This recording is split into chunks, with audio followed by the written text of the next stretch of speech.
Hey guys, Angelo Esquivel here, back with another review, and today I'm going to be reviewing the Two Trees PEI layered spring sheet build surface for 3D printers.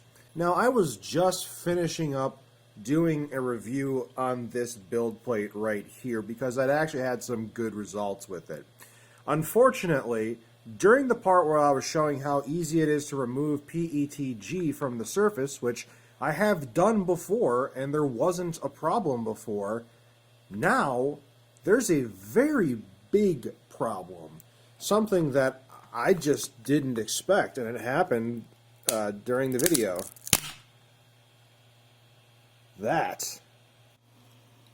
So the build plate is rigid, and all I really got to do is pull up on it like that. And you'll see we've got the build plate right here. I'll move my camera down a little bit, get a better angle. And now that the build plate is cooled down, I just have to flex it a little bit. And then once I can get a bit under it,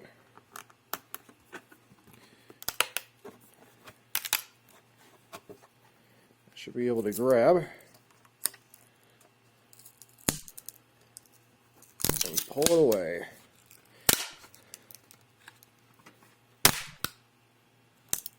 Oh, well, that is unexpected.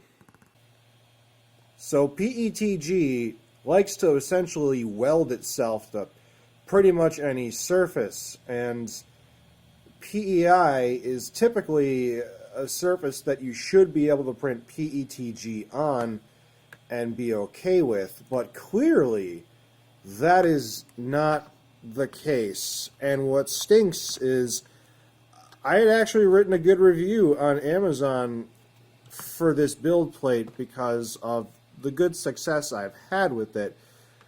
However, I think I'm just simply going to have to return it because this is just unacceptable.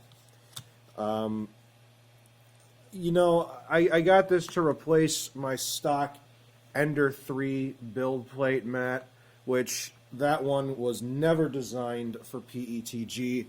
I'll show you, because I'm printing with a build plate surface of 90 degrees Celsius and the hot end is 250 degrees Celsius. And this is what happened to my stock. Now this is only rated for 70 degrees Celsius and it's not rated for anything more than like PLA. This is different. This is supposed to handle it. It didn't. That's no good.